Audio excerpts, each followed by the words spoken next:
So this is the lesson 2. The name of the lesson is traffic capital of the world. আমরা বাংলায় বলতে পারি বিশ্বের traffic রাজধানী। এটা ঢাকাকে রেফার করছে এই জায়গায়। এটা লিখেছে মাইকেল হবস নামক একজন ব্যক্তি। উনি এনজিও তে একটা কাজ করতো, একটা অর্গানাইজেশনে। সো ওনার এই আর্টিকেলটার নাম ছিল welcome to the traffic capital of the world. হ্যাঁ, উনি কিভাবে স্টার্ট করেছে একটু দেখো। I'm in a tiny steel case attached to a motorcycle starting to traffic in Dhaka, Bangladesh. খেয়াল করে দাও, আমি টাইনি মানে জানি আমরা খুবই ছোট, স্টিল কে স্টিলই বলবো, কেস অর্থ জানি আমরা খাঁচা, কেস অর্থ কি খাঁচা। আমি ছোট্ট একটি স্টিল খাঁচাতে আছি অ্যাটাচ টু a motorcycle, যেটা একটা মোটরের চালিত একটা মোটরসাইকেলে কি রয়েছে, সংযুক্ত রয়েছে। স্টার্টারিং থ্রু ট্রাফিক, তাহলে এটা ট্রাফিককে কি করছে, স্টার্টার বা গড়গড় করে এটা কি করতেছে, এই রাস্তার দিয়ে যাচ্ছে, যানবাহনের মধ্য দিয়ে যাচ্ছে বলতে পারি আমরা, এখানে রাস্তার মধ্যে দিয়ে যাচ্ছে ঢাকার Bangladesh. In the last 10 minutes, গত 10 মিনিটে we have move forward maybe 3 feet, আমরা সামনের দিকে গিয়েছি সম্ভবত কয় ফিট, 3 feet, 3 ফুট গিয়েছি, ইঞ্চ বাই ইঞ্চ, ইঞ্চি ইঞ্চি করে। The driver wrenching the wheel left and right, wriggling deeper into the wedge between a delivery truck and rickshaw in front of us. তাহলে driver কি করতেছে, তার হুইলটা, তার চাকাটা বামে এবং ডানে ঘোরাঘুরি করতেছে। র্যাঞ্চিং মানে কি, ঘোরাঘুরি করা বলবো আমরা এখানে। রিগলিং ডিপার ইনটু দ্য ওয়েজ, এবং মুস্ট্রাই সে একটা ডেলিভারি ট্রাক এবং একটা রিক্সার মাঝখানের খালি অংশ বা চিপা অংশ বলতে পারি, এখানে সে কি করে দেয়, প্রবেশ করে দেয়, আরো গভীরের দিকে সে মুস্ট্রায় মুস্ট্রায় যায়। আমরা অনেক সময় দেখি যে এই টাইপের বাস, ট্রাক এর পাশে মাঝখানে হালকা জায়গা থাকলে অনেক সময় মোটর বাইক, রিক্সা এগুলা ঢুকিয়ে দেয়, এটাই হলো ওয়েজে ঢুকে দেয়। হ্যাঁ, তারা এই দুটোর মাঝখানে যে চিপা অংশ আছে, এই অংশে সে কি করেছে, মুস্টায় আরো ভিতরের দিকে যায়। আপ এহেড, এরপরে কি বলছে খেয়াল করতো, আপ এহেড, সামনের দিকে, সামনের দিকে the traffic is jam so close, বা ট্রাফিকটা এতটা কাছাকাছি করে জ্যাম, একে অপরের সাথে জ্যামে রয়েছে বা জটে রয়েছে, that pedestrians are climbing over pickup trucks and through empty rickshaws to cross the street. তাহলে কি pedestrians যারা পথচারী, তারা কি করছে, পিকআপ ট্রাকের উপর দিয়ে বাইরে যাচ্ছে, মানে এটাকে কি রাস্তা পার হওয়ার জন্য, and through empty rickshaws, এবং খালি রিক্সার মধ্য দিয়ে তারা বেয়ে যাচ্ছে। করার জন্য বেয়ে যাচ্ছে এটা, বা তারা টপকাচ্ছে বলতে পারি। কেন টপকাচ্ছে, টু ক্রস দ্য স্ট্রিট, রাস্তা পার হওয়ার জন্য, রাস্তা পার হওয়ার জন্য। Two rows to my left, বলা হচ্ছে কি আমার বামে দুই সারির ওদিকে an ambulance blue light spinning uselessly। হ্যাঁ, তাহলে আমার দুই সারি বামে একটা অ্যাম্বুলেন্স, তার যে নীল বাতিগুলো বা আলোগুলো রয়েছে সেগুলো কি করতেছিল, ঘুরতেছিল ইউজলেসলি, একদম কোনো কারণ ছাড়াই। হ্যাঁ, অকার্যকর ভাবে বলতে পারি, ইউজলেসলি, এটা কোনো ব্যবহার ছাড়া এটা কি করছে, এটা ঘুরতেছে, ওই ব্লু লাইটটা বা নীল আলোটা। This is what the streets here look like from 7 o'clock in the morning until 10 o'clock at night. বলছে এখানকার রাস্তাগুলো এমনই, দেখতে এমনই, সকাল 7টা থেকে রাত 10টা পর্যন্ত। If you are rich, তুমি যদি ধনী হও, তোমার যদি টাকা পয়সা থাকে, you experience it from the back seat of a car. তুমি এটা এক্সপেরিয়েন্স করো কোত্থেকে, তোমার কারের পেছনের সিট থেকে। ইফ ইউ আর পুয়ার, তুমি যদি গরিব হও, ইউ আর ইন এ রিক্সা, তুমি যদি রিক্সাতে থাকো, কি করতেছো তুমি, এই জ্যামটা ব্রিদিং ইন দা এক্সজস্ট, বলা হচ্ছে কি তুমি ক্লান্তিতে নিঃশ্বাস ফেলতেছো। এক্সজস্ট তো আমরা জানি ক্লান্তি, আমরা লিখেছিলাম গত ক্লাসে। তারপর কি বলছে দেখো তো, I am sitting in the back of a CNG, আমি একটা সিএনজি এর পেছনে বসে আছি, a three-wheeled motorcycle shaped like a slice of pie and covered with scrap metal। বলা যায় কি, আমি এটা সিএনজি এর পেছনে বসে আছি, যেটার বলা যায় থ্রি হুইল মোটরসাইকেল, এটা 3 চাকাওয়ালা একটা মোটরসাইকেল। এটার আকৃতিটা কেমন, এটা আকৃতি হলো লাইক এ স্লাইস অফ পাই, একটা পায়ের স্লাইস বা অংশের মতো, পাই বা পিঠাও বলতে পারি। and covered with scrap metal, এবং এটার কভার করা, কিভাবে কভার করা আছে, স্ক্র্যাপ মেটাল বা আমরা বলতে পারি ভাঙাচোরা লক্ষ্যচক্কর দিয়ে বা বলতে পারি মেটাল। এই যে দেখো এখানে অনেক সময় এটা তো প্লাস্টিক দিয়ে কভার থাকে, অনেক সময় মেটাল গুলো থাকে। হ্যাঁ, ও কিন্তু এই কথাগুলো ডিসক্রিপশন দিচ্ছে সিএনজির ভিতর বসে, সে যা যা দেখছে, দেখি যে আমরা এখানে কি যে স্ক্র্যাপ মেটাল উপরের দিকে একটা কভার দেওয়ার জন্য আছে মনে হয়। I am here working on a human rights. আমি এখানে কাজ করছি একটা হিউম্যান রাইটস প্রজেক্ট বা মানবাধিকার একটা প্রকল্পে। But whenever I ask people in Dhaka what they think international organizations should really be working on, they tell me about the traffic. বলা যায় কি বলা যায় যখনই whenever তো আমরা বাংলা বলি, যখনই আমি ঢাকার মানুষকে জিজ্ঞেস করি তারা আন্তর্জাতিক সংগঠনগুলো সত্যিকার অর্থে কি নিয়ে কাজ করা উচিত, তাদেরকে আমি এটা নিয়ে জিজ্ঞেস করি, তারা কি বলে? They tell me, তারা বলে about the traffic. অবশ্য আন্তর্জাতিক সংগঠনকে ট্রাফিক বা যানবাহন নিয়ে, যানবাহনের চলাচল নিয়ে কি করা উচিত? কাজ করা উচিত। তারা এই জবাবটা দেয়। এরপরে কি বলছে দেখো তো, এলিভিয়েটিং আমরা লিখেছিলাম গত ক্লাসে। এলিভিয়েট মানে রিমুভ, দূর করা, এলিভিয়েট। So alleviate traffic কনজেশন। কনজেশন আমরা গত ক্লাসে লিখেছি, তাও জ্যাম, জ্যাম বা জট, বাংলায় জট বলে, ইংলিশে জ্যাম বলতে পারো। সো ট্রাফিক কনজেশন বা ট্রাফিক জ্যাম দূর করাটা is one of the major development challenges. বলা হচ্ছে এটা অন্যতম প্রধান উন্নয়ন একটা চ্যালেঞ্জ of our time, আমাদের সময়ের। কেন? দেখি তো, half the world's population already lives in cities. বলা হচ্ছে কি পৃথিবীর অর্ধেক মানুষই কোথায় থাকে? শহরে থাকে। And the United Nations estimates that the proportion will rise to nearly 70% by 2050. United নেশনে আমরা বাংলা বলি জাতিসংঘ, জাতিসংঘ এস্টিমেট করছে বা হিসাব করে দেখছে যে the proportion, এই প্রপোর্শনে আমরা বাংলা বলি অনুপাত, এই অনুপাতটা কি হবে? বৃদ্ধি পাবে কতটুকু? প্রায় 70% বা 70% হবে। কখন? 2050 সালের ভেতরে। মানে এখন বর্তমানে সারা পৃথিবীতে অর্ধেক মানুষ, তার মানে 50% মানুষ শহরে থাকে। তাহলে 2050 সালে এই সংখ্যাটা হবে কি? 70%, মানে 170 জন মানুষই শহর অঞ্চলে থাকবে। এরপরে কি বলছে দেখো তো, Dhaka the world's dangerous and fastest growing city is a case study in how this problem got so bad and why is so difficult to solve. Dhaka হলো বলছে পৃথিবীর সবচেয়ে ঘন, ডেন্স থেকে ডেঞ্জেস্ট মানে সবচেয়ে ঘন, and fastest, ফাস্ট থেকে ফাস্টেস্ট মানে খুবই দ্রুত বৃদ্ধি পাওয়াকে আমরা ফাস্টেস্ট বলি। সবচেয়ে দ্রুত বর্ধমান একটা সিটি বা শহর, গ্রোয়িং মানে বর্ধমান বললাম আমি, বৃদ্ধি পাচ্ছে যেটা, is a case study. এটা এখন একটা গবেষণামূলক একটা বলে পরীক্ষামূলক গবেষণা বলতে পারি, কেস স্টাডি ইন হাউ, কিভাবে, হ্যাঁ, this problem goat so bad, এই সমস্যাটা এতটা খারাপ হলো এবং কেন এটা সমাধান করাটা অনেক কঠিন। হ্যাঁ, এতটাই কঠিন। এরপর কি বলছে দেখো তো, ঢাকার ইনফ্রাস্ট্রাকচার, ঢাকার যে ইনফ্রাস্ট্রাকচার বা অবকাঠামো, ইনফ্রাস্ট্রাকচারের আমরা বাংলা বলি অবকাঠামো, লিখে রাখতে পারো তোমরা। ইনফ্রাস্ট্রাকচারের আমরা বাংলা কি বলি? অবকাঠামো। তোমরা লিখে রাখতে পারো সবাই, সবাই লিখো ইনফ্রাস্ট্রাকচার, অবকাঠামো। এটা একটু হচ্ছে, আমি একটু লিখে দিচ্ছি। আমাদের বাংলাটাও লিখে দিব, আমি ইংরেজিটাও লিখে দিব প্রতিবারের মতো। অবকাঠামো, ইনফ্রাস্ট্রাকচার, এটা আসলে রেল এন্ড রুট নেটওয়ার্ককে বোঝানো হয়। তাহলে আমরা বলতে পারি route and rail network of a country. একটা দেশের অবকাঠামো অর্থে এইগুলা বোঝানো হয় যে নেটওয়ার্কটা কেমন, আসলে রুটটা কেমন, রাস্তাটা কেমন, এগুলাকে আমরা অবকাঠামো বলি, স্ট্রাকচার বলতে পারো। So Dhaka's infrastructure, ঢাকার যে অবকাঠামো doesn't match the scale of its population. মানে হচ্ছে তার সংখ্যা, তার জনসংখ্যার যে স্কেল বা যে বৃদ্ধি, যে মাপ, যে মার্জিন, সেটার সাথে কি হয় না? ম্যাচ করে না, মিল করে না। ম্যাচ মানে কি? মিল হওয়া। ঢাকার যে জনসংখ্যার সাথে, ঢাকার ইনফ্রাস্ট্রাকচারটা কি পায় না? মিল হয় না।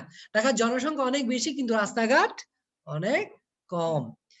Just 7% of Dhaka city, just 7% of the city is covered by roads. বলা হচ্ছে শহরের, এই ঢাকা শহরের মাত্র 7 ভাগ কি রাস্তা কভার করেছে, compared with around 70% of Paris and Vienna.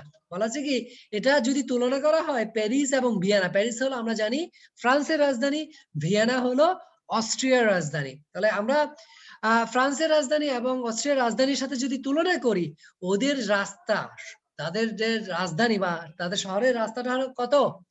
25%। পুরা শহরের 25% কি ওদের রাস্তাঘাট। আর আমাদের দেশে এটা কয় পার্সেন্ট বললো? 7%। ঢাকা শহরের মাত্র 7% রাস্তা দিয়ে কভার করা হয়েছে। তাছাড়া আরেকটা কথা এখানে লেখক বলেছে, Dhaka also suffers from the absence of planned road network. Dhaka আরেকটা আরেকটা খারাপ বিষয় ভুগতেছে, সেটা কি? সাফার মানে যে আমরা বাংলা বলি ভুগা। সাফার মানে কি? ভুগা। কিসে ভুগতেছে? Absence of planned road network. এটা পরিকল্পিত রাস্তার যে নেটওয়ার্ক হওয়া উচিত সেটা থেকে ভুগতেছে, মানে পরিকল্পিত কিছু নাই এখানে। There are 650 major intersection. Intersection মানে গতকাল কি বলেছি বলতো সবাই? ইন্টারসেকশন মানে কি? রাস্তার মোড় বলেছিলাম। কি বলেছিলাম? মোড়। বলেছে মাত্র ঢাকাতে 650টা প্রধান পন্থার রাস্তার মোড় রয়েছে, বাট অনলি 60 ট্রাফিক লাইটস। মাত্র ট্রাফিক লাইট কয়টা আছে? 60টা। ট্রাফিক লাইট কয়টা? 60টা। Many of which don't work. এই ট্রাফিক লাইটের মধ্যে অনেকগুলো আবার কি করে না? কাজ করে না, হ্যাঁ, অকার্যকর। দ্যাট মিনস ওকে জো বলতে পার, সমস্যা নাই। That means the police force isn't enforcing driving or parking rules. তার মানে হলো পুলিশ ফোর্স, যারা পুলিশ, তারা কি করছে না?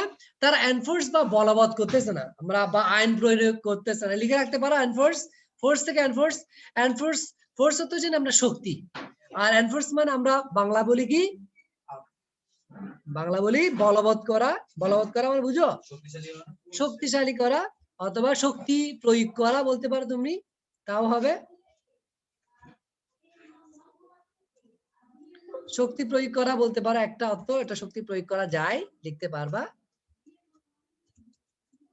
আমি শুধু প্রয়োগ করা অর্থ লিখতে পারো চাইলে, এখানে যেহেতু রুলস এর কথা আসছে, তুমি চাইলে প্রয়োগ করাও বলতে পারো এখানে, অথবা বলবৎ করা বলতে পারো। এই বলবৎ ওয়ার্ডটা এখানে লেখা যাচ্ছে না, আমি লিখতেছি না। তো তার মানে কি? তার মানে হলো পুলিশ ফোর্স বা পুলিশ যারা দল বা গ্রুপ রয়েছে, পুলিশ যারা রয়েছে, তারা কি করতেছে না? তারা ড্রাইভিং এর যে রুল গুলো, গাড়ি চালানোর যে রুল গুলো বা নিয়মগুলো, পার্কিং কিভাবে করবে, এই নিয়মগুলো তারা কি করতে পারতেছে না? এগুলো বলবৎ করতে পারতেছে না, ওরা এগুলা প্রয়োগ করতে পারতেছে না। দে আর ইন দ্য ইন্টারসেকশন। তারা কোথায়? রাস্তার মোড়ে মোড়ে কি করতেছে? তারা ডিরেক্টিং ট্রাফিক। তারা কি করতেছে? ট্রাফিক বা যানবাহন গুলো কি করতেছে? নির্দেশনা দিচ্ছে, কোন দিকে যাবে, এদিকে যাবে, এটা থামাচ্ছে, তাই না? সো এটা, এই কথাটা এখানে বলা হয়েছে। তারপর দেখি তো, the cost of Dhaka's traffic congestion is estimated at $3.8 billion a year. ঢাকার যে ট্রাফিক কনজেশন বা ট্রাফিক জ্যাম, কনজেশন মানে কি বললাম? জ্যাম, ট্রাফিক যে জট বা যানজট যেটা বলি, যে ট্রাফিকের যে কনজেশন বা ট্রাফিক জ্যাম, এটা হিসাব করা হচ্ছে যে এটার কস্টটা, এটার যে খরচটা, এটা কত প্রতি বছর? কত? $3.8 বিলিয়ন। এটার খরচটা। কারণ জ্যামের সাথে, কারণ জ্যামে অনেক কিছু এখানে হিসাব আছে। জ্যামে তার তেল পুড়তেছে, রাইট, তার অনেক, তার কাজটা অনেক পিছায় যাচ্ছে, সবকিছু মিলে যা পরিসংখ্যানবিদ তারাই করেছে এই হিসাবটা, যে বলছে $3.8 বিলিয়ন প্রতি বছর। ডলার, হ্যাঁ। and that's just, এই দেখো এগুলো কিভাবে হিসাবটা করেছে তাও, and that's just delays and air pollution। তার মানে এটা কেন এই হিসাবটা কোত্থেকে বের করেছে? দেরি হওয়ার ফলে এবং বায়ু দূষণের ফলে। একটা হলো দেরি হচ্ছে, দেরি হওয়ার ফলে একটা ক্ষতি হচ্ছে, একটা খরচ যাচ্ছে, সেই হিসাবটা। এবং এয়ার পলিউশন বা বায়ু দূষণের কথাটা হিসাব করেছে। Not the less tangible losses in quality of life. বলা হচ্ছে কি, এই হিসাবটা করা হয় না, সেটা কি? Less tangible losses. ট্যানজিবল অর্থ জানি যেটা ছোঁয়া যায়, যেটা স্পর্শ করা যায়। ট্যানজিবল মানে কি? বাস্তবও বলতে পারি, যেটা দেখা যায়, এটা কি বলতে পারি? ট্যানজিবল। ট্যানজিবল আমরা আরেকটা ওয়ার্ড বলেছিলাম, ট্যাকটাইল ওয়ার্ড বলেছিলাম। ট্যাকটাইল, ট্যাকটাইল মানে কি? That can be touched, right? Tangible, that can be touched, same কথা। হ্যাঁ, তার মানে ধরা যায় ব্যাপারটাই তো বাস্তব, যেগুলো ধরা যায় না এটা কি অবাস্তব না? So less tangible losses in quality of life. বলা হচ্ছে আমাদের যে জীবন মান, জীবনের যে মান আছে, জীবন মান আছে না? কেউ অনেক ভালোভাবে জীবন কাটায়, অনেক পোয়ারলি অনেক জীবন কাটায় না? একটা জীবন মান অনুসারে এটা ভাবে কাটায় না মানুষ? সো মানুষের জীবন মানের যে আরো লেস ট্যানজিবল, যেটা ধরা দেখা যাচ্ছে না, যেটা ধরা পড়তেছে না, এই কথাটা, এইগুলো এখানে হিসাব করা হয় নাই। শুধু ডিলেটা হিসাব করা হয়েছে এবং এয়ার পলিউশনটা হিসাব করা হয়েছে। ক্লিয়ার? এরপরে লেখক কি বলছে দেখো, প্যারাডক্সিক্যালি, প্যারাডক্সিক্যালি তো জানি আমরা আপাত বিরোধী বা পরস্পর বিরোধী বলেছিলাম, গতদিন বলেছিলাম। হ্যাঁ, paradoxically the poor infrastructure is one of the reasons why the city is growing so fast. দেখো উল্টা কথা হয়ে গেছে, কি কেমন? এটাই paradox. Paradoxically the poor infrastructure, এই যে আমাদের যে একটা খারাপ যে অবকাঠামো অবকাঠামো আমাদের কি ভালো নেই, খারাপ খারাপ। এটা হলো অন্যতম কারণ এই শহরটা এত দ্রুত বৃদ্ধি পাচ্ছে। খারাপ অবকাঠামোর ফলেই লেখক বলতেছে এই শহরটা অনেক বেশি বৃদ্ধি, উল্টা হয়ে গেছে না? অবকাঠামো যদি ভালো হয় তাই না, তাহলে না এটা সিটিটা গ্রো করবে, তাই না? এটা হলো প্যারাডক্স। এটা কি প্যারাডক্স? গতকাল একটু প্যারাডক্সের উদাহরণ দিয়েছিলাম, তাই না? দিয়েছি না? Without roots without roots or trains, দেখো তো, উইদাউট রুটস অর ট্রেনস, রাস্তা ছাড়া এবং ট্রেন ছাড়া, to which them to the suburbs, তার মানে কি তাদেরকে কোথায় পাঠানো? হুইচ মানে ধাক্কা দেওয়া বলেছিলাম। হুইচ মানে কি ধাক্কা দিয়ে একদিকে নিয়ে যাও। আমাদের রাস্তাঘাটও নাই, আমাদের ট্রেনও নাই। কাদেরকে? তাদেরকে। তাদেরকে এখানে এখানে আমরা এখনো জানি না তাদের কারা, এখনো পর্যন্ত জানি কিন্তু পড়ি নাই। কোথায় নিয়ে যাওয়ার জন্য? উপশহরে নেওয়ার জন্য। সাবার্ব মানে কি? উপশহর। ঢাকা রেসিডেন্স, ঢাকার যারা অধিবাসী রয়েছে, রেসিডেন্স মানে কি জানি? অধিবাসী। হ্যাভ নো চয়েস, তাদের কোনো কি নাই, চয়েস নাই। But to crowd into the middle, set up slum, slums তো জানি বস্তি, স্লামের মানে কি বস্তি। Between high rises, high rise বুঝো তোমরা? হাই রাইজ মানে আমরা বাংলা বলি উচ্চ দালান। হাই রাইজ মানে কি উচ্চ দালান। তাহলে ঢাকা যারা অধিবাসী তারা কি করতেছে? তাদের কোনো উপায় নেই, তাদের কোনো চয়েস নাই, বরঞ্চ তারা কি করতেছে? ক্রাউড করতেছে, জড়ো হচ্ছে। ক্রাউড মানে কি জড়ো। কোথায় জড়ো হচ্ছে? মাঝখানে, ঢাকার মাঝখানে। এবং তারা কি করতে? বস্তি করতেছে। বস্তি করতেছে কোথায়?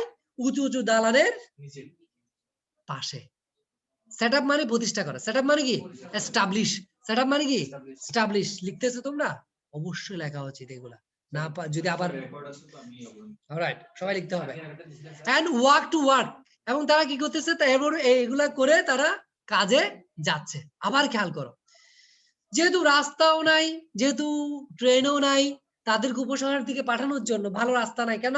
উপশহরে যদি আমি ধরো আমি কাজে যাব, ঢাকাতে কাজে যাব, আমার বাসা হলো নারায়ণগঞ্জ, আমি যদি নারায়ণগঞ্জ থেকে ঢাকায় যাইতে চাই, আমার কতক্ষণ লাগবে?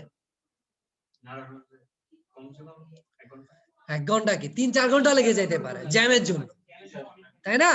রাস্তাঘাট ভালো না। রাস্তাঘাট ভালো হলে এটা হইতো। যদি রাস্তাঘাট ভালো হইতো, তোমার কথা ঠিক আছে স্যার, আমি আধা ঘন্টা যাইতে পারবো, ক্লিয়ার, ঠিক আছে। কিন্তু নাই তো, রাইট? তাহলে আমাদের ভালো রাস্তাও নাই, ভালো আবার ট্রেনও নাই, ট্রেন ব্যবস্থাটা ভালো না। তাহলে কি হতেছে? ঢাকা রেসিডেন্ট যারা, ঢাকা যারা অধিবাসী, তারা কি করতেছে? তারা, তাদের কোনো চয়েসই নাই, তাদের কোনো চয়েসই নাই। তারা মাঝখানে তাদের কি করতেছে?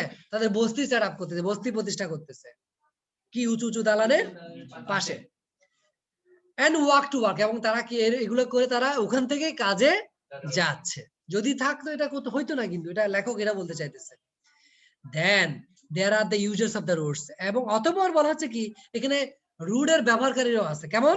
বিশেষ পেডিস্ট্রিয়ানস বলা হচ্ছে, পেডিস্ট্রিয়ান যারা মানে পথচারীর পাশাপাশি পথচারী যারা, তারা ছাড়াও দ্য ন্যারো লেন্স, এই ন্যারো বা সংকীর্ণ যে গলি বা রাস্তা, এগুলো কারা ভাগাভাগি করে দেখো তো? Are share by bicycles, rickshaws, scooters, motorcycles, CNGs, buses and cars, তাই না? ছোট লেনগুলো, ছোট রাস্তাগুলো বা গলিগুলো rickshaw, bicycle, scooter, motorcycle, CNG, bus, এগুলো সবগুলো ভাগাভাগি করতেছে। all these modes take up a different amount of space and have different top speeds. এই all these modes হতে জানি ধরন, modes মানে কি ধরন। এই সমস্ত ধরন গাড়ির ধরন না? রিক্সা এক ধরনের গাড়ি, রাইট? বাইক বা মোটরসাইকেল এক ধরনের গাড়ি, বাসটা এক ধরনের গাড়ি। এগুলো সবগুলো বিভিন্ন ধরনের স্পেস নিচ্ছে, কোথায়? রাস্তায়। and have different top speed, এবং সবগুলোরই ভিন্ন ভিন্ন টপ স্পিড বা টপ গতি রয়েছে বা জোরালো গতি রয়েছে, তাই না? কার যেভাবে স্পিডে যেতে পারবে, রিক্সা সেভাবে যেতে পারবে, বাইক যেভাবে যেতে পারবে, বাস সেভাবে যেতে পারবে, পারবে না। Most people you talk in Bangladesh blame the traffic jams on rickshaws. বেশিরভাগ মানুষের কাছে যাদের সাথে তুমি কথা বলো বাংলাদেশে, তারা ট্রাফিক জ্যামের জন্য কাদেরকে ব্লেম করে, কাদেরকে দোষারোপ করে? রিক্সাওয়ালাদেরকে। There are too many of them, তারা বলে এই রিক্সাগুলো খুব বেশি। Too many মানে কি বেশ বেশি বা খুব বেশি। And they drive slowly, এবং তারা so slowly that they trap the cars, buses and CNGs behind them. তারা কি করে? তারা এতই এতই আস্তে চলে যে তারা তাদের পেছনে কারকে, বাসকে, সিএনজি কে কি করে ফাঁদে ফেলে দেয়, ট্রেপে ফেলে দেয়, তাই না? রিক্সা চলতেছে একটা স্পিডে, স্বাভাবিকভাবে তাকে তো ক্রস মানে আমরা যেটা বলি ওভারটেক করে যেতে পারতেছে না, অনেক সময় পারে না কিন্তু। তাহলে এটা ট্রাফিক জ্যামের কারণ হচ্ছে। দ্য গভর্নমেন্ট, যা সরকার, ইজ আন্ডার প্রেসার, তারা কি রয়েছে? চাপে রয়েছে, চাপে রয়েছে। কি জন্য চাপে রয়েছে?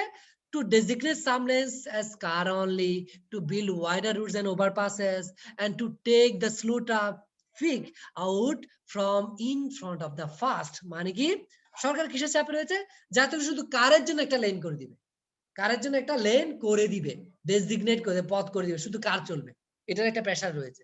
অথবা আরো বলতেছে টু বিল্ড ওয়াইডার রুটস, আরো আরো বৃহত্তর রাস্তা করার জন্য চাপে রয়েছে। এন্ড ওভারপাসেস, ওভারপাস মানে আমরা জানি ফ্লাইওভার, ওভারপাসকে আমরা বলি কি ফ্লাইওভার। এটা আমেরিকান এবং ব্রিটিশ ল্যাঙ্গুয়েজটা, আসলে আমেরিকান এক ধরনের বলে, ব্রিটিশ এক ধরনের বলে। সো ওভারপাসের জন্য একটা প্রেসার রয়েছে। ওভারপাসটা আমি যদি ভুল না করি এটা হবে আমেরিকান, আর ফ্লাইওভারটা আমার ভুলও হইতে পারে, আমি একটু কনফিউজড হচ্ছে, হ্যাঁ বলে দিচ্ছি আগে থেকে। and to take the slow traffic, এবং আরেকটা চাপে রয়েছে, সেটা হলো স্লো ট্রাফিক, যেগুলো যেগুলো আস্তে আস্তে যে যানবাহনগুলো চলে, হ্যাঁ এগুলা দ্রুত যেগুলো চলে এগুলা থেকে দূর সরিয়ে নেওয়ারও চাপে রয়েছে, মানে এগুলো তুলে দিবে, এই চাপে রয়েছে সরকার। কয়টা চাপ এগুলো, এগুলো পরীক্ষা আসতে পারে, আমি সেজন্য একটু হাইলাইট করে করে দেখাচ্ছি তোমাদের। and this brings us to the third reason, এবং এই সমস্ত কারণগুলো আর তৃতীয় একটা কারণ নিয়ে চলে আসে আমাদের, সেটা কি why the traffic problem is so difficult to solve। Traffic problem বা যানবাহনের যে সমস্যাটা, হ্যাঁ গাড়ি চলাচলের যে সমস্যাটা, এটা সমাধান করতে এতটাই কঠিন কেন, এটা তৃতীয় কারণ নিয়ে আসে। এটা কি all of these fixes sound easy and obvious। এই যে অনেকগুলো ফিক্স, অনেকগুলো এখানে সে সমাধান দিল না, সেটা কি যে স্লো ট্রাফিক গুলো থাকবে না, বড় রুট করবে, ফ্লাইওভার করবে, তাই না? এগুলো একটা প্রেসার রয়েছে, এগুলো এক ধরনের সমাধান দেওয়ার চেষ্টা করেছে এখানে। বাট এই সমস্ত যে সমাধানগুলা লেখক বলতেছে, এগুলো মনে হচ্ছে শোনা যাচ্ছে সাউন্ড ইজি, মানে কি শুনতে মনে হচ্ছে অনেক সহজ, মানে অবভিয়াস, অবভিয়াস মানে ক্লিয়ার, অবভিয়াস মানে কি স্পষ্ট, অবভিয়াস মানে কি স্পষ্ট, হয় অবভিয়াস মানে কি স্পষ্ট, মোবাইল ফেলো। অবভিয়াস মানে কি বললাম? স্পষ্ট বলেছি, ক্লিয়ার বলেছি, তোমরা এটা ভুল করো অনেকে, আমি লিখে দিচ্ছি সেজন্য। স্পষ্ট, ক্লিয়ার, ইংলিশে লিখতে চাইলে ক্লিয়ার লিখ। কিভাবে দিব তোমরা কেউ নাই। But they come at A cost, কিন্তু এই যে সমাধানগুলোর কথা বলেছে সবগুলো একটা খরচে আসে। কাম এট এ কস্ট মানে কি এগুলো সবগুলোর কি একটা খরচ আছে, বা একটা খরচ বা একটা মূল্য আছে, আমরা মূল্য বলতে পারি চাইলে। 1.5 million people drive rickshaws for living। বলা হচ্ছে কি বাংলাদেশে 1.5 মিলিয়ন মানে কি প্রায় 15 লক্ষ মানুষ, 15 লক্ষ মানুষ কি করে রিক্সা চালায়, কিসের জন্য? লিভিং এর জন্য, জীবিকার জন্য। Plus another few 100,000 own and repair them। আচ্ছা আরো কয়েক শত হাজার মানুষ এগুলা কি করে, এগুলার মালিক, ওন মানে কি মালিক, এবং এগুলো মেরামত করে, রিপেয়ার মানে কি মেরামত করে। Government efforts to get people out of rickshaws and into buses and trains are going to attract huge opposition। সরকারের যে এফোর্ট অর্থ কি জানি আমরা? প্রচেষ্টা। এফোর্ট মানে কি প্রচেষ্টা, কি করবে? রিক্সা থেকে তারা নিয়ে যাবে। পিপল আউট অফ রিক্সাস মানে রিক্সা থেকে তারা রিক্সাকে বাদ দিবে, রিক্সাকে ওরা উঠতে মানা করবে, হ্যাঁ, এবং ওদের কোথায় নিয়ে যাবে? বাসে, বাসে চড়ো তোমরা, বা ট্রেনে নিয়ে যাও। এটা কি করবে? প্রচন্ড বিরোধিতার শিকার হবে বা আকর্ষণ করবে। অ্যাট্রাক্ট মানে আমরা কি জানি? আকর্ষণ করা। কেন কেন কেন কেন? কারণটা হলো অনেক মানুষ এটা জীবিকা ধারণ করে, রিক্সা চালায় নাকি। ইভেন, এবং লেগে even increasing bus capacity is more complicated than it sounds. বলা হচ্ছে কি বাস ক্যাপাসিটি বাড়ানোটা এটা যতটা সহজ শোনায়, সাউন্ড মানে কি একটা শব্দ নাকি, সহজ শোনায়, এর চেয়ে আরো কমপ্লিকেটেড বা জটিল। কমপ্লিকেট মানে আমরা কি জানি? জটিল। 2009 world bank analysis found 67 bus companies in Dhaka. বলা হচ্ছে কি 2009 সালের বিশ্ব ব্যাংকের একটা অ্যানালাইসিস, একটা বিশ্লেষণে ওরা পেয়েছে যে বাংলাদেশের ঢাকাতে প্রায় 60টা, প্রায় কয়টা? 60টা ভিন্ন ভিন্ন বাস কোম্পানি আছে। separate bus company বা ভিন্ন ভিন্ন bus company. Since the bus companies compete with one another, the drivers have every incentive to drive aggressively and take more passengers than the buses hold. বলা হচ্ছে কি যেহেতু বাস কোম্পানিগুলো একে অপরের সাথে প্রতিযোগিতা করে, কম্পিট মানে কি প্রতিযোগিতা করা, হ্যাঁ প্রতিযোগিতা করে, তাদের প্রত্যেকটা ড্রাইভারদের কিছু ইনসেনটিভ বা তাদের মধ্যে প্রণোদনা কাজ করে। ইনসেনটিভ মানে কি বলেছি গতকাল, উৎসাহ দেওয়া, প্রণোদনা বলেছি, রাইট? সো প্রণোদনা রয়েছে ড্রাইভ অ্যাগ্রেসিভলি, আরো আগ্রাসী ভাবে চালানোর প্রণোদনা তাদের মধ্যে কাজ করে, এবং তারা চায় টেক মোর প্যাসেঞ্জার্স, আরো বেশি প্যাসেঞ্জার নিবে দেন দা বাসেস ক্যান হোল্ড, মানে কি বাসে যতগুলো আটবে, যতগুলো নিয়ে যাবে, এর চেয়েও তারা কি করতে চায়, বেশি প্যাসেঞ্জার নিতে চায়। কেন কেন কেন কেন? তারা একে অপরের সাথে কম্পিট করতেছে, টাকাটাও কামাইতে হবে নাকি, সবকিছু মিলাই। হোয়াটস মোর, আরো যেটা বেশি সেটা হলো the public transport isn't all that public. যে পাবলিক ট্রান্সপোর্ট বা গণপরিবহন বলি, এগুলো আসলে সত্যিকার অর্থে পাবলিক ট্রান্সপোর্ট না, এগুলো সরকারে করে, সরকারি গাড়ি। তাহলে many of the bus companies are owned and linked to political parties or powerful trade unions. খুব মানে একদম হাসা কথা, যে মানে হক কথা, যেটা অনেকগুলো বাস কোম্পানি, এগুলো মালিক অথবা এগুলো কাদের সাথে সম্পর্কিত, রাজনৈতিক দলের সাথে অথবা আরো ক্ষমতাশীল ট্রেড ইউনিয়নের সাথে। ক্লিয়ার? ট্রেড ইউনিয়নকে ট্রেড ইউনিয়ন বলবো, ব্যবসায়িক যা ইউনিয়ন রয়েছে এগুলা। Government efforts to unify or regularize the system would amount to a hostile takeover of all these small companies.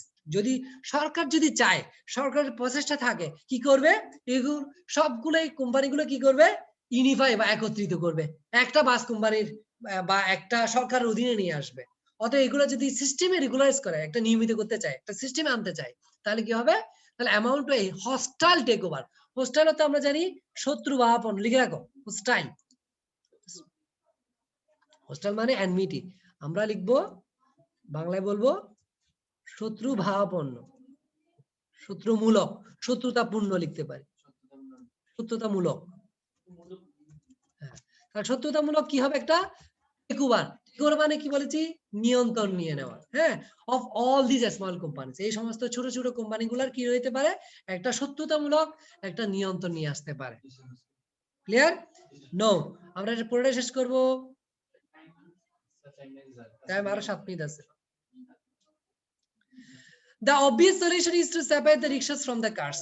Obvious solution বা ক্লিয়ার যে সমাধানটা সেটা হলো রিকশাকে কি করা, কার থেকে আলাদা করা, from the CNG, CNG থেকে আলাদা করা, give each of them lanes, প্রত্যেকটাকে কি করা, লেন বা আলাদা রুট করে দেয়া, and lights এবং according to their top speed, এবং লাইট দেয়া তাদের টপ স্পিড বা সর্বোচ্চ স্পিড অনুসারে, and crucially এবং গুরুত্বপূর্ণ, আর crucially মানে কি গুরুত্বপূর্ণ ভাবে, make car drivers pay the cost of taking up more space on the roads.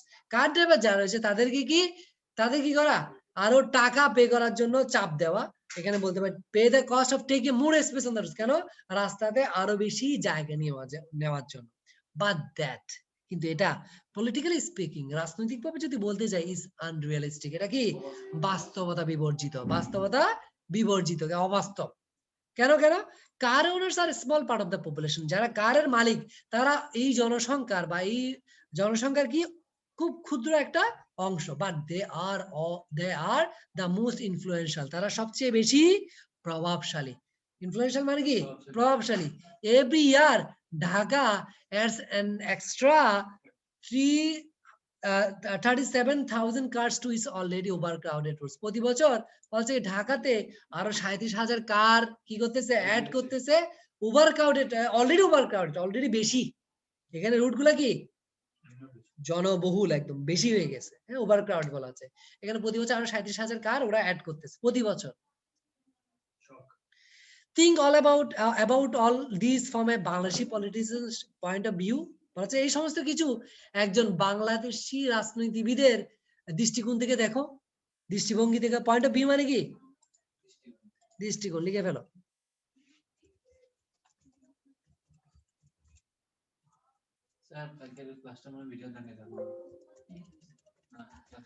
একজন রাজনীতিবিদের দৃষ্টিকোণ থেকে দেখো, কেন any attempt to solve the traffic mess, এই যদি কোনো যদি অ্যাটেম্পট নেওয়া হয় বা কোনো প্রচেষ্টা করা হয় এই ট্রাফিক ম্যাস বা ট্রাফিক বিশৃঙ্খলাটা দূর করার জন্য, মিন্স এটার অর্থ হবে কি দেখো তো, annoying the poor, the middle class and the rich all at once. কি করবে, কাদেরকে অ্যানয় বা বিরক্ত করবে গরিবদেরকেও, মধ্য শ্রেণীদেরকেও, মধ্যবিত্তদেরকেও বলতে মধ্যম শ্রেণীর যারা রয়েছে এবং যারা ধনী তাদেরকেও সবাইকে একসাথে কি করবে? বিরক্ত করা শুরু করবে, বা এটা ওদের জন্য একটা অ্যানোয়িং একটা ব্যাপার হবে। সবাই সামহাউ এর সাথে related. Thanks to the donors. Donor মানে কি জানি আমরা? দাতা। ডোনার মানে কি? দাতা। যারা দাতাদেরকে ধন্যবাদ। In 2012, the government announced a 2.75 billion plan to build a metro rail system and $4.5 million bus rapid transit line from the airport. এগুলা ঢাকার কথা বলা হচ্ছে। 2012 সালে বলা হচ্ছে কি সরকার ঘোষণা দেয় $2.75 বিলিয়ন একটা পরিকল্পনা কি করে মেট্রো রেল সিস্টেম, শহরে একটা রেল সিস্টেম করবে, এন্ড আরো কি করে $45 মিলিয়ন একটা দ্রুত বাস ট্রানজিট বা বাস দ্রুত বাসের রুট বলতে পারি লাইন করার জন্য এয়ারপোর্ট থেকে হবে। হ্যাঁ, এটা একটা প্ল্যান করে 2012 সালে। এটা ফর রেসিডেন্টস অফ ঢাকা, ঢাকার অধিবাসীদের জন্য it will come as relief. এটা কি হিসেবে আসবে? এটা স্বস্তি হিসেবে আসবে। রিলিফ মানে কি? স্বস্তি বলবো। কি বলবো? স্বস্তি। রিলিফের বাংলা কি বলবো? স্বস্তি হিসেবে আসবে। Whenever I asked my Bangladeshi colleagues how long it would take to get somewhere, যখনই আমি কোনো আমাদের বাংলাদেশি কলিগকে, বাংলাদেশি সহকর্মীকে জিজ্ঞেস করি কতক্ষণ লাগবে কোথাও যেতে, they always gave two answers. তারা আমাকে দুইটা উত্তর দিত। একটা কি? Without traffic maybe 15 minutes. Traffic বা যানবাহন ছাড়া তোমার লাগতে পারে হয়তো 15 মিনিট। বাট উইথ ট্রাফিক, গাড়ি নিয়ে বা যানবাহন নিয়ে, who knows, কে জানে তোমার কতক্ষণ লাগতে পারে। বুঝেছো? ক্লিয়ার? টপিকটা পুরোটাই শেষ করলাম। সো আমরা এখানেই রাখবো। That's all. সবাই ভালো থাকো। আমি এটা রেকর্ড রাখলাম প্রতিবারের মতোই। সবাই